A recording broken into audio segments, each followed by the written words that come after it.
Bonsoir, bienvenue, on se retrouve après ça.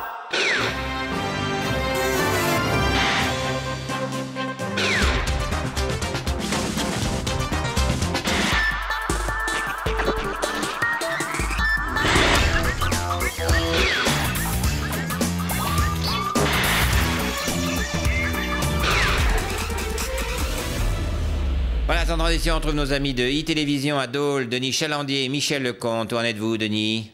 Eh bien, nous sommes en compagnie de Dominique Voynet sur le plateau dit de la reculée des planches. C'est cela, Madame Voynet? C'est cela, en fait, vous vous êtes planté à Villiers-Farlay. Fallait prendre le chemin vicinal sur Montbarré et après... N'explique pas, je compte pas revenir. Bien, oui. Une question nous brûle les lèvres, Madame Voynet. Comment les Daulois perçoivent-ils votre célébrité naissante qui s'est si bien affirmée depuis? Je crois, avec recul. Ici, les gens sont moins fascinés par les paillettes qu'à Paris et... Il y a une vieille. Pardon? Il y a une vieille qui fait des signes, là. Faut pas voter pour la folle. Oui, Denis, revenons à Madame Voynet, plutôt. Non, attends, elle me fout les jetons, la vieille, que je veux pas comme jette un sort, moi. Où qu'il est le relais pour le bebop que t'avais promis, hein? Et le Minitel à la poste, on l'aura quand? Et la poste, on l'aura quand? Les structures sont en place pour plus de... Faut partir, la parisienne. Bon, Denis, on se casse, là. Il y en a une quinzaine qui arrivent avec des fourches et des bâtons. Un problème? Parler à ces gens, ça peut être intéressant. Suivez-moi. C'est-à-dire, je parle pas la langue, moi. Allons On va là. te crever, la volée. Attends, lâche. Donc, Madame Voynet, à Dole, c'est pas gagné en quelque sorte. Non, c'est pas gagné. Faut sortir du bois, hein, sinon on est mort. Ah oui? Voilà, sans transition, on retrouve nos amis de e-télévision, Denis, Michel. Vous êtes en compagnie d'Elisabeth Guigou, je crois, qui est rentrée à Paris après sa très lourde défaite à Avignon, c'est ça? Hier, Madame Guigou était en larmes, ça va mieux aujourd'hui? Je suis très déçue. Elisabeth. Très déçue. Ça va aller maintenant. Denis, ses impressions. Ah, les impressions de Guigou, je sais pas, mais la mienne, c'est qui va la serrer, le Denis, là. Michel, on vous entend, là. Oh, le gros vautour que c'est, lui. Michel. Denis, elle est très triste, visiblement, assez marquée par sa défaite. Oui, mais ça va aller maintenant. Je vais la prendre en main. On va partir en Thalasso au Touquet, là. Hein, babounette? Je suis déçue. Oh, ça va aller, Patrick. Tu vas passer quelques jours à la maison, histoire de décompresser, ok? Denis, si t'es chaud, il y a Jack Lang aussi qui est triste, là. Michel. Ah oui, excuse-moi de penser à moi, mais s'il la ramène à Bagnolet, ce soir, je couche dans le camion, moi. Bien, merci. Si Madame Guigou n'est pas en état de répondre, nous reviendrons plus tard. Au Darvor, tu peux me loger ce soir? Non. Ah bon, pourquoi t'as qui, toi? T'as attrapé Trottmann, Voynet? Non, mais je loge pas des gens. Ah oui, ok, c'est bon, j'ai compris. Alors ce soir, le Michel, il va se finir dans le camion, puis avec un peu de chance, je récupère ce gain, moi. Bah, merci, c'est Noël, hein. C'est pas ça, mais en plus, je ronfle. Ça va vous gêner plus qu'autre chose, hein. Eh bien, oui, Patrick. Je suis en compagnie du maire sortant, Raymond Barre. Monsieur Barre, bonjour. Donc, Monsieur Barre, la situation de la droite lyonnaise est paradoxale puisque, majoritaire en voix, elle risque néanmoins de perdre la mairie, chose qui serait interprétée comme un camouflet pour vous. Oh putain, il me fout les jetons, lui. Et t'as vérifié qu'il était encore vivant? Michel, on vous entend, là. Non mais attends, Denis, touche J s'il est chaud, quand même. Arrêtez, Michel. Monsieur Barre fait des micro-siestes. C'est une maladie, c'est connu. Bah, arrête tes conneries, ça fait 30 ans qu'il dort. C'est pas une sieste, c'est la Belle au bois dormant. Ouais. Denis, fais-y un bisou, il va peut-être se réveiller. Bon, ça va, là. Denis, questionnez-le sur la situation lyonnaise. C'est intéressant d'avoir l'avis de l'ex-maire de Lyon. En effet. Monsieur Barre, force est de constater l'impossibilité pour votre camp de se départir de... Monsieur Barre. Oh la vache, il est bien au pâquerette Dumbo. Ma mate un peu mal. Mais Michel, ça va pas, non? Il me fait marrer, lui. Attends. Monsieur Barre, hein? Michel, arrêtez ça, c'est indécent. Denis, mais si t'habites dans l'oreille, je te jure, c'est collector. Non, ça suffit, vous passez les bornes, là. Oh, quoi, ça va, il parle pas, il bouge pas, il réagit à rien. Tu m'étonnes que l'extrême droite a fait ce qu'elle veut à Lyon. Par la transition mondialisation, Jean-Marie Messier est un patron heureux. Il vient d'acquérir un somptueux appartement de 530 mètres carrés en plein New York pour 130 millions de francs. On retrouve nos correspondants d'e-télévision. Denis, Michel, vous êtes dans l'appartement de Jean-Marie Messier, c'est ça? Oui, on y est. C'est quoi? C'est l'entrée? Vous êtes où, là? C'est pas si grand que ça, cet appartement. Bah oui, sauf qu'on est dans l'ascenseur. Oh la vache, c'est plus grand que chez moi. Je vous avoue, Patrick, que ça n'est pas sans une certaine appréhension que nous allons pénétrer dans l'appartement new-yorkais de Jean-Marie Messier, son pied-à-terre local, en quelque sorte. Ouais, pied-à-terre, et pour quelqu'un qui chose grand, quand même. Hein. C'est derrière. Oh, putain.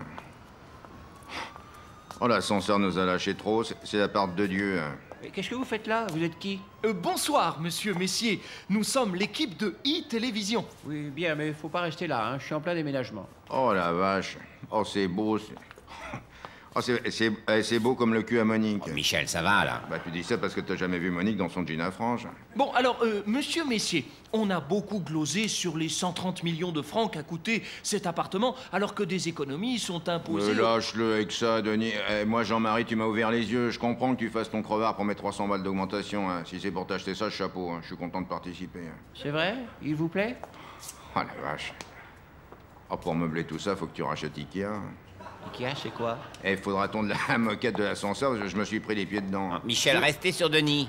Je suis content que ça vous plaise, mais il va falloir me laisser maintenant. Eh bien, il ne nous reste plus qu'à remercier monsieur Jean-Marie Messier de nous avoir ouvert les portes de son appartement new-yorkais. Puis en même temps, je pense, si ça se trouve, c'est pas son appart, hein, c'est le parking pour son Airbus. Non, non, mon avion n'est pas encore livré. Ouais. Oh, tu sais te faire plaisir. T'es plus mon patron, t'es mon idole. Toi. C'est gentil. Vous le pensez vraiment? Ah ouais, Jean-Marie, je suis sérieux. Un mec qui te supprime les bouteilles de flotte, les halogènes et le PQ pour s'offrir ça, bah, moi, c'est respect. Michel, ça va avec vos revendications, là? Bah, je revendique rien, j'admire. Ça me touche beaucoup, ce que vous dites là. C'est en tout cas comme nous l'imaginions, Patrick. C'est grand, luxueux et beau. Eh, gros cul, je te jure, maintenant qu'on est potes, je peux te dire un truc? Non, Michel, non. Je vous écoute. Votre avis m'intéresse, je suis toujours à l'écoute. Bah ouais, justement, t'es trop social, Jean-Marie. Pourquoi tu te fais chier avec 250 000 employés là, qui viennent dîner vers mon cul? Tu vires tout le monde, tu rachètes les meubles, puis moi je viens faire concierge. Bon, Michel, c'est bon, là. Permets, je parle avec le boss. Oui, Michel, non, nous, on nous interdit d'appeler sur l'international, on va être obligé de couper. Allez, gros cul, fais pas ta pute, lâche un 2 pièces, puis je te montre le courrier. Voilà, en exclusivité, nous pouvons vous présenter une interview d'Oussama Ben Laden, réalisée sur place par nos amis d'e-télévision, Denis et Michel. Denis, Michel, vous êtes avec monsieur Ben Laden, c'est ça?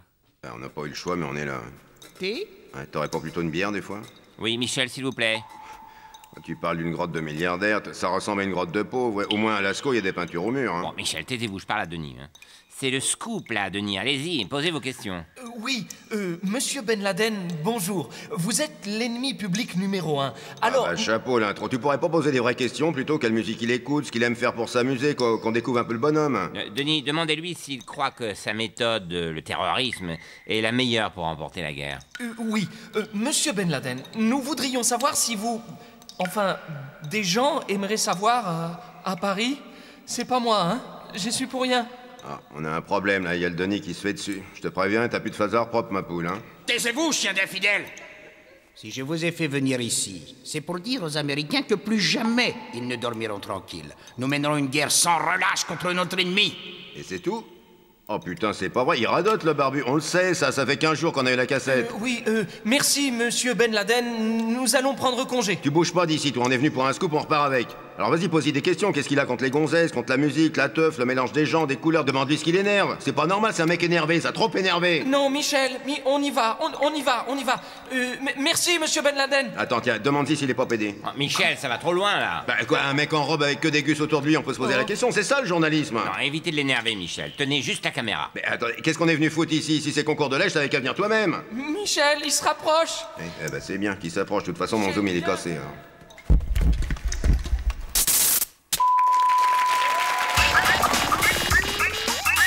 Voilà, sans transition présidentielle, le premier tour c'est dimanche et nous avons demandé à nos reporters d'e-télévision de faire le tour des principaux candidats. Nous retrouvons tout de suite Denis Chalandier, Michel Lecomte qui sont en compagnie de Noël Mamère, c'est ça?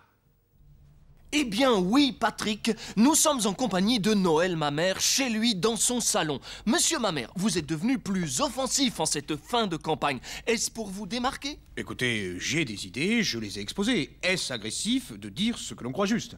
Oui, c'est bien. Eh, Denis, demande-y pour le cannabis, la légalisation, c'est une putain de bonne idée, ça. Non, Michel, c'est pas votre interview, c'est Denis qui pose les questions. Ça va, ça intéresse les gens de savoir pour la légalisation. Laissez faire Denis. Denis, demande à celui-là, là. Où ça? Là, l'épave, là. Je suis Spunky, man, directeur de campagne de Noël, man. J'aimerais qu'on revienne sur les questions nucléaires. Monsieur Mamère, revenons, si vous le voulez bien, aux questions nucléaires. Et... Vas-y, t'en dors pas dessus, fais tourner. Ouais, putain, c'est de la beuh de ouf, ça. Ah, putain, ils savent vivre, les mecs. Vous faites quoi, là, Michel? Michel? Je teste le programme de ma mère. Allez-y, vous pouvez voter pour lui, c'est du tout bon, le mec. Non, Michel, vous faites quoi exactement? Vous fumez pas de la drogue douce, là? Tu rigoles, c'est interdit. Oui, monsieur Mamère, en matière de déchets nucléaires, il apparaît que vous... Denis, lâche-nous avec les déchets. Tire une latte, ça va te décoincer l'élastique du slip. Denis, vous faites quoi, là? Pensez à votre carrière. Ouais, mon pote, hein, c'est autre chose que tes royales mentales. Hein. Il faut repenser toute la politique énergétique de la France. Et dans...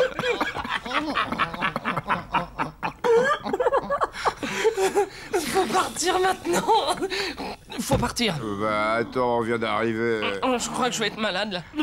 Oh, c'est pauvre. Ça veut jouer les grands, puis ça tient pas la route. Bon, les man, je vais vous laisser. Faut que je ramène le gamin. Allez, viens, ma poule, c'est tout droit, viens. Et une queue de renard, une... promis, je vote pour vous si je retrouve le chemin du bureau de vote. Tout de suite, nous retrouvons nos amis de e-télévision qui sont avec Pierre dans son bureau. Denis, vous m'entendez? Oui, Patrick, nous sommes en direct du siège de Canal+, où Pierre Lescure vit ses dernières heures. Monsieur Lescure, après 17 ans de présidence, cela doit vous faire quelque chose de devoir quitter cette chaîne. Non, il s'en bat le haricot, le Pierrot. C'est quoi 17 ans dans la vie d'un mec? Attention, Michel, on vous entend, là. Si on m'entend, ça veut dire que j'ai encore du boulot et que Vivendi univers mon cul m'a pas viré.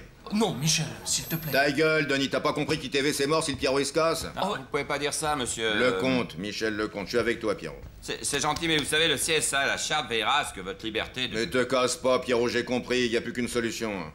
Monsieur Lescure, vous savez que je suis attristé... Bah ouais, t'es triste. De toute façon, toi, ça te dérange pas de bosser pour TF1, t'as déjà la gueule de l'emploi. S'il vous plaît, Michel, laissez faire son travail à Denis. Si on laisse faire, le Pierrot il se barre, puis on se retrouve avec un baltringue de TF1 qui connecte dalle à Canal. On ne peut pas faire un procès d'intention à Monsieur Couture. Lâche-nous, toi tu vois pas que Lescure il va se barrer, qu'on va tous mourir? Bon, ça suffit, Michel. Bon, Pierrot, je suis désolé, mais tu restes ici. Pardon? Mais qu'est-ce que tu fais? Michel! Mon boulot, désolé Pierrot, mais on est 300 derrière la porte et on te laissera pas sortir. Lescure, président, Messier, remercier, Lescure, président, Messier, remercier. Monsieur Messier, je ne suis absolument pas d'accord avec l'attitude de... Monsieur Lescure a eu des torts. René, Didier, occupez-vous de Denis, j'ai le matos dans ma veste. Mais qu'est-ce que vous faites? Mais lâchez-moi! Mais qu'est-ce que vous avez fait? Bah rien, j'ai juste sauvé la liberté éditoriale en France. Bon, Denis, reprenez la main, là, ça suffit maintenant. Denis, ça m'étonnerait qu'il te serve à quelque chose. Non, mais enfin, Michel. Désolé Pierrot, mais nous on t'aime et l'amour ça rend fou. Oh putain, merde, je deviens une tarlouse, moi. Ah bah c'est la télé, ça, on m'avait prévenu. Y a que des PD et des drogués. Jean-Marie, viens pas ici, hein, c'est un milieu tout pourri, la télé. Non, relâchez Pierre, hein. Ça a évolué entre-temps. Couture, il sert plus à rien. C'est Farougia, notre président, ici. Voilà, sans transition, guerre toujours. En exclusivité, on retrouve nos deux envoyés spéciaux en Irak, Denis Chalandier, Michel Lecomte, d'e-télévision. Michel, Denis, vous êtes avec l'armée américaine au plus près des combats, c'est bien ça? Oui, Patrick, ici au nord de Nasiriyah, à quelques kilomètres de Samawa, sur la route de Bagdad, au plus près des combats, nous sommes au plus près des combats. Ah, c'est con, t'étais bien parti, puis t'as ripé sur la fin, là. Michel, laissez Denis parler, hein, c'est un spécialiste, il connaît parfaitement le désert. Bah, moi aussi, je connais le désert, j'ai vécu 4 ans à Limoges. Michel, donc Denis, au plus près des combats, disiez-vous? Oui, Patrick, nous vivons au rythme des militaires, partageant le quotidien. Quotidien fait de combats et de peur, au plus près de l'action. À 4 jours près, ouais. Michel, on vous entend, là. Bah ouais, mais il gonfle, là. Depuis qu'il s'est fait prêter une tenue, il frétille comme une pucelle avant sa première. Bon, Michel, ça va, hein? Bon, alors, il en est content de son équipement Action Joe? Oui, vous avez noté que je portais un gilet pare-balles. Ici, dans ce désert, le danger est partout. Ah bah c'est sûr, à tout moment, tu peux te faire becter par un Fennec, ici, hein. Sinon, pour la guerre, c'était il y a 4 jours, quand les B-52 ont lâché la purée, hein. Ouais, c'est pas vrai, c'est encore dangereux, ils ont dit les Américains, hein? Alors, Denis, est-ce que la zone est sécurisée? Ah oui, plus que sécurisée. C'était une ville ici, maintenant c'est un désert. Et comme dans tous les déserts, on se fait chier. Eh ben, te fais pas chier, Bobby, t'as qu'à mater mon jeu. Bah vas-y, si tu veux des cartes, tu te sers, hein, j'en ai plein des bonnes. Mais qu'est-ce qui se passe, Denis? Un danger, là? Un problème? Non. Bah, il se passe qu'on avait dit on arrête leur ami le temps qu'Action Joe monte son costard à la télé et que messieurs les Américains, ils profitent pour mater nos jeux. Oui, on vous rappelle alors, hein. Ouais, c'est mieux, parce que quand je vois comment ils nous baladent sur la guerre, j'imagine même pas de quoi ils sont capables au Gin Rami. Foiré, va. Nous revenons brièvement sur l'ex-guerre de pacification en Irak avec nos amis de e-télévision, Denis Chalandier et Michel Lecomte. Vous êtes avec le ministre de l'Information irakien dont on était sans nouvelles, Denis, c'est bien ça? Oui, Patrick, nous sommes en compagnie de Mohammad Saïd El-Sahaf, le ministre de l'Information irakien.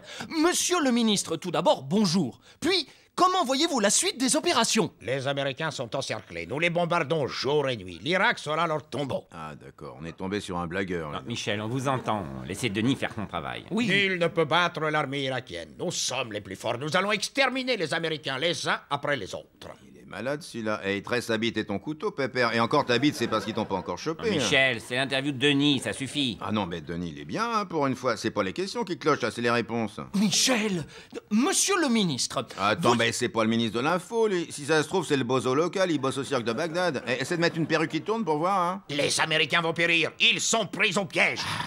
Mais ouais, mon con, les Américains vont perdre, ouais. Puis la reine d'Angleterre, elle tourne des films de boules aussi, tu savais pas, là? Vous pensez vraiment que vous pouvez renverser la situation? C'est évident. Vous ne devez pas croire ce que disent les Américains. Nous leur avons fait subir de très lourdes pertes. Et notre contre-attaque sera victorieuse.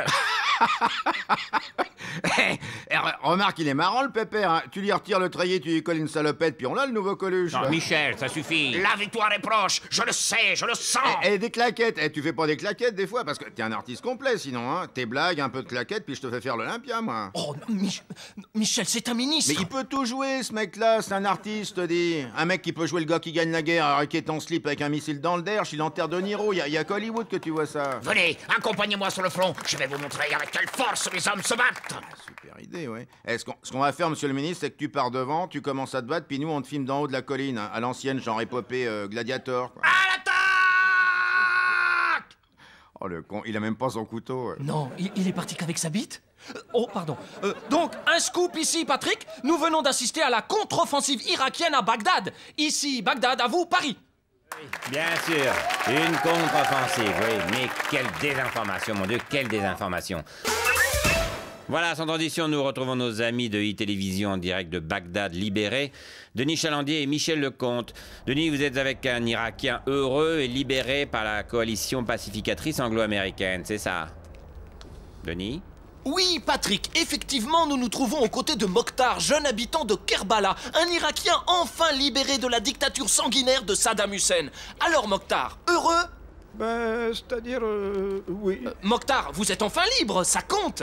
Oui, c'est bien. Oui, Patrick, Mokhtar est encore sous le choc. Il vient de découvrir la démocratie, la liberté, et il en est tout étourdi.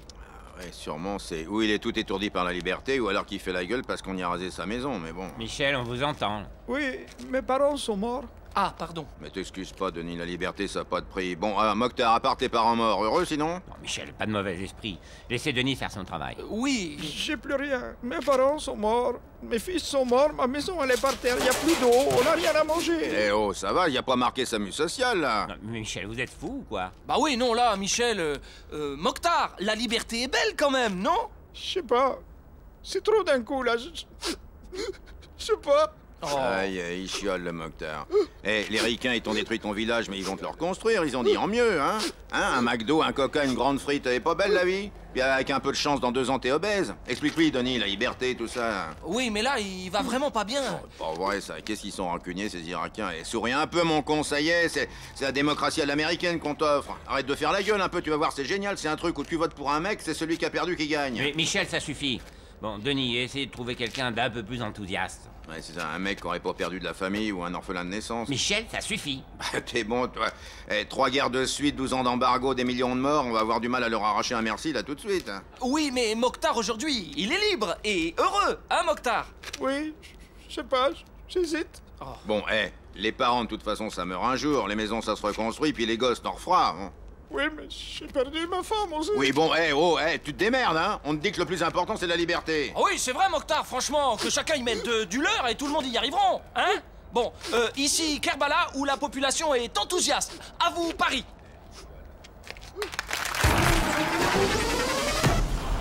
Voilà, sans transition municipale, à une semaine du premier tour, on continue notre tour de France des candidats avec nos reporters d'e-télévision, Denis Chalandier et Michel Lecomte. Denis, Michel, vous êtes en Corrèze, à Tulle, où François Hollande tente de conserver son fauteuil de maire, c'est ça?